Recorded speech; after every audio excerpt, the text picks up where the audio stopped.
Assalamualaikum warahmatullahi wabarakatuh. Halo pemirsa, selamat malam. Kita jumpa lagi di One on the Spot. Pemirsa, awalnya pasangan calon gubernur dan calon wakil gubernur Pilkada Jakarta ini memang tak pernah diunggulkan. Bahkan di awal juga sejumlah lembaga survei menunjukkan suara pasangan Pram Rano ini jauh di bawah mayoritas. Lalu mengapa bisa menyalip pasangan Ridwan Kamil Suswono yang diunggulkan? Malam ini kita akan langsung saja mendengar apa strategi selama kampanye di Jakarta dan apa yang akan dilakukan setelah terpilih menjadi pemimpin Jakarta. Langsung saja simak diskusi saya pada malam hari ini. Assalamualaikum, selamat malam. Waalaikumsalam. Bang Pramono Anung. Waalaikumsalam. Selamat dulu dari kami. Terima kasih sebagai Arif. gubernur terpilih. Masih kita tunggu bulan Februari tentunya. Tapi sepertinya jalan ini sudah semakin lancar nih buat Bang Pram dan juga Bang Rano.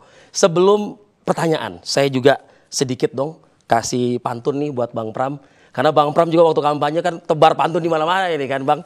Mohon dibantu dengan cakep ya Bang ya. Iya. Nah, pergi ke pasar beli semangka Bang. Cakep. Jangan lupa juga beli pepaya. Ganteng. Pramono Rano menang, siapa mengira. Cakep. Ditunggu Bang, janjinya buat rakyat, buat Jakarta menyala. Amin. Satu Terima lagi, kasih. boleh? Boleh dong, boleh. Beli bakso di pinggir jalan. Cakep. Baksonya enak, kuahnya sedap. Cakep. Janji di kampanye banyak bertebaran. Cakep. Awas aja ya kalau ada yang terlewat Bang. Cakep banget. Nah Bang, boleh dong Bang, kira-kira mengira nggak sih Bang, dari awal yang bisa dikatakan paling buncit ya Bang ya, tiba-tiba des 50,07, suara 2.180 sekian juta. Jadi yang pertama Arif, saya sendiri ketika dicalonkan, yang pertama saya tidak pernah mau sebenarnya. Awalnya tidak? Hampir 4-5 kali secara langsung. Sampai 4-5 kali Bang? Menolak kepada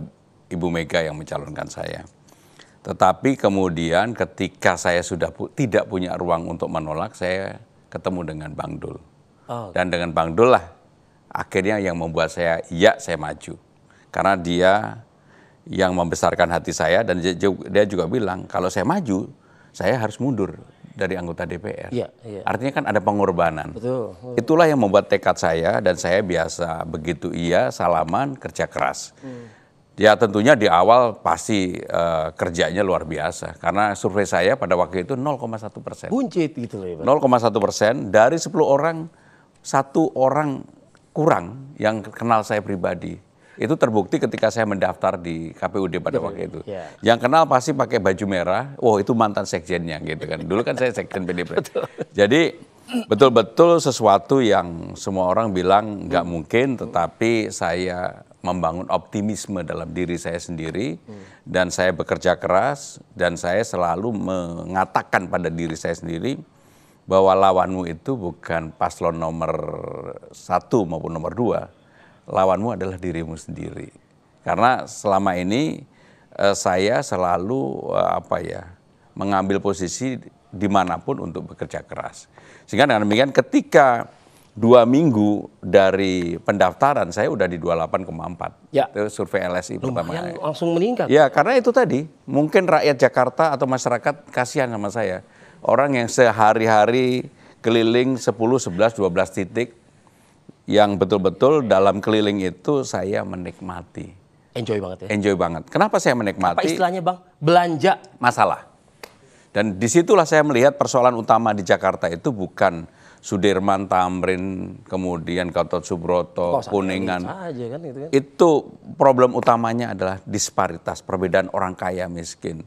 Orang betul-betul di bawah yang tidak mendapatkan fasilitas yang harusnya dipikirkan oleh pemerintah. Timpang sekali. Atau negara. Timpang sekali. Bahkan yang seperti pernah saya sampaikan secara terbuka dalam debat. Saya melihat ketika saya ke Tanah Tinggi ketemu dengan Ibu Suni. Di rumah itu ada 12 orang, tempat tidurnya kecil banget. Mengikuti itu Bang. Dan itu tidur dibuat 3 shift. Nah disitulah yang membuat saya kemudian menjadi tambah semangat. Bahkan pernah saya memecahkan rekor karena ketika saya maju pada waktu itu dengan Pak Jokowi dibilang, Mas kalau bisa targetnya sampai 12 titik. Dan saya memecahkan rekor 15 titik. Wow. 15 titik itu dimulai dari jam 5 pagi baru kembali ke rumah sampai di rumah setengah 12 malam. Untuk seorang Pramono Anung yang sudah tidak muda lagi 61 tahun ya.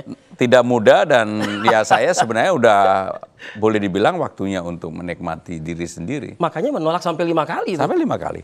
Dengan Apa sih yang disampaikan ke Bu Mega? Ya saya bilang, ngomong kok berani nolak gitu loh. Saya sama Bu Mega kan udah 28 tahun, sehingga saya bisa bicara apa adanya dengan beliau.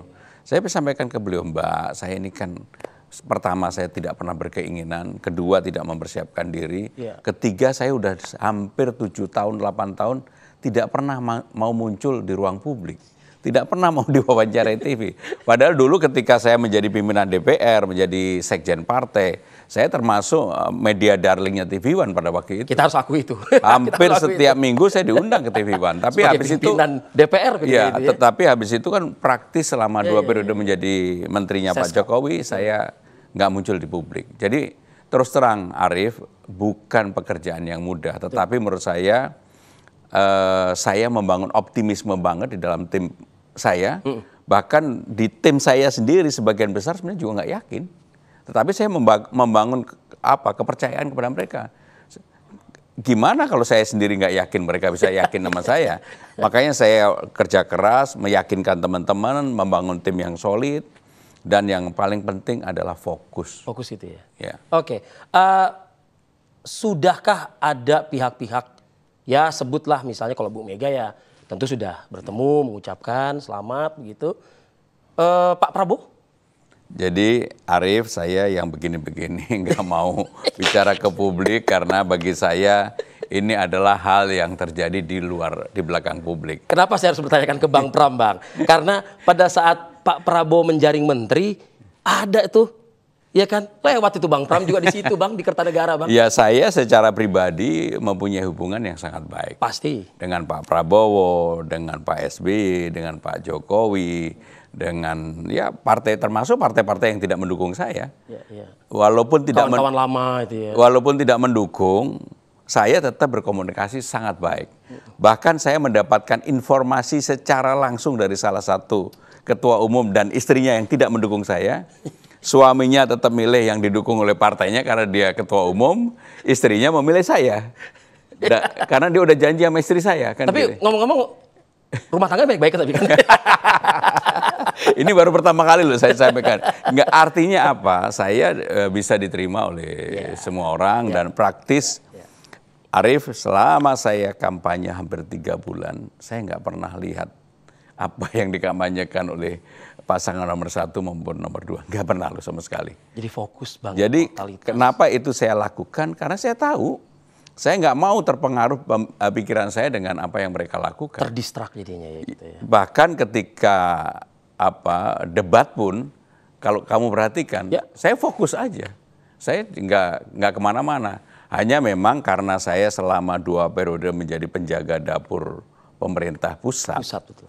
Sehingga persoalan Jakarta kan saya tahu. Pasti ya. Bahkan di dalam debat akhirnya saya nggak diserang, saya nggak ditanya karena karena saya tahu yang diserang. Jadi sebetulnya Bang Pram itu sudah belanja masalahnya udah dari 2 periode pemerintah pusat dong. Ya, kalau bisanya lah kamu tanya saya tentang Jakarta, relatif saya hampir tahu. Makanya saya awal nggak mau saya tanya dulu, Bang.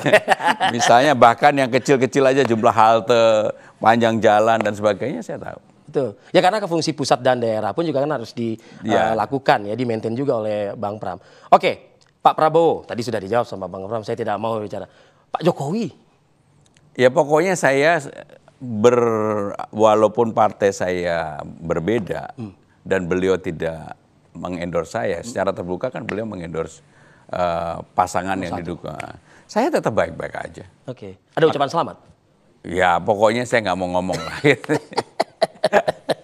Oke deh kalau gitu, Bang. Kan Abang tadi di awal kan 0, lalu setelah mendaftar naik menjadi 8,4.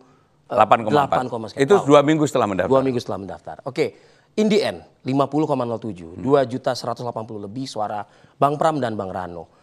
Kira-kira dari usaha yang sudah tadi dilakukan oleh Bang Pram, gerilya di lapangan, belanja masalah, bahkan titiknya terus bertambah begitu.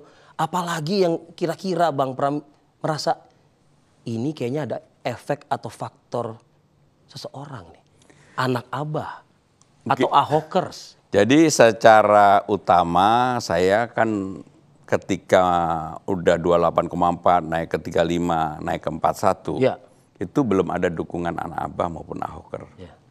Ya Ahoker dari awal, tapi belum secara terbuka yang Ya. artinya apa? Ketika itu saya sudah punya modal yang cukup lumayan besar. Lumayan. Sehingga dengan demikian ketika kemudian saya berkomunikasi dengan Pak Ahok dan akhirnya mendapatkan dukungan Mas Anies, anak Abah, ya saya harus akui secara signifikan itu juga mempengaruhi pasti. Pasti ya. Pasti mempengaruhi. Dan yang paling saya senang kemunculan saya di ruang publik dan kemudian bisa menyatukan Ahoker dan anak Abah, Forkabi dan FBR. Nggak pernah yang namanya Forkabi dan FBR itu jadi satu. Minyak dan air. Nah, makanya saya dalam Pilgub Jakarta ini bersyukur sekali. Ya. Saya yang di awal sudah menyampaikan ke ruang publik bahwa politiknya riang gembira, secara rasional. Saya dan Bang Dul benar-benar milih Cak Lontong sebagai ketua tim pun karena ingin Ya seru juga gitu ya. ingin riang gembira. Riang gembira. Dan Arief kalau kamu perhatiin siapa saja yang menjadi jubir saya, Ya. tampilnya juga riang gembira, Ya. bukan jubir yang kemudian mengattack, menegasi Ya. pasangan lain dengan cara yang keras. Betul-betul saya ingin riang gembira dan alhamdulillah menurut saya apa yang saya inginkan itu tercapai. Bahkan ketika salah satu jubir saya diundang untuk membicarakan persoalan yang pada waktu itu menimpa salah satu pasangan yang persoalan janda dan sebagainya, saya larang. Padahal ada kesempatan tuh. Padahal ada kesempatan. Demi Allah saya larang. Saya telepon sendiri, saya bilang jangan, udah kita nggak usah ikut itu. Kalau itu ada yang mengomentari biar orang lain. Kenapa saya lakukan seperti itu? Itu tadi karena saya ingin menggambarkan, mencerminkan bahwa dalam politik yang begini pun bisa gitu. Dan masyarakat Jakarta adalah masyarakat yang sangat rasional. Sehingga mereka juga kemudian merasa enjoy dengan, apalagi kalau kamu perhatikan ketika saya turun ke lapangan yang dulu saya nggak bisa joget-joget, jedak-jeduk cici, ya, sekarang saya menjadi fasih banget kan gitu. Ini kira-kira kita minta joget nggak nih malam ini? Oke, Bang Pram. Ini yang juga sungguh menariknya sebetulnya Bang Pram dengan pasangan lain pun juga kan di beberapa momen juga menunjukkan juga kepada masyarakat sebetulnya. Saya suka banget tuh ketika seorang Bang Pram bertemu dengan Ridwan Kamil, di mana tuh ya? Ada Bang Rano juga. Oh iya, di pelukannya tuh kayaknya, waduh, lebih dari sahabat kali itu mungkin ya. Ya, secara terbuka dan boleh di cross check kepada Kang Emil. Sebenarnya saya sama Kang Emil tuh hubungannya sangat baik banget. Betul. Bahkan saya jadi mentornya Kang Emil. Betul. Dan itu dinyatakan secara terbuka oleh Kang Emil sendiri. Iya, di saat momen pertemuan itu ya. Termasuk Dharma, saya juga. Bahkan di dalam debat waktu itu Pak Dharma bilang bahwa saya ini mendapatkan bintang dibantu oleh Mas Pram. Ya memang pada waktu itu. Jadi sekali lagi, Pilgub Jakarta menurut saya bisa jadi role model daerah-daerah lain. Dan itu sudah ditunjukkan ya? Dan itu sudah ditunjukkan. Oke. Bang Pram kira-kira juga sudah mulai loh ya melisting, menulis rencana untuk nanti menjabat ya bila mana sudah dilakukan pelantikan pada Februari 2025. Ada semacam kayak tim transisi kabar seperti itu. Nah kita nanti akan ulas. Jeda dulu tapi Bang Pram, kami akan kembali saat lagi. Tetaplah bersama kami di One on One on the Spot.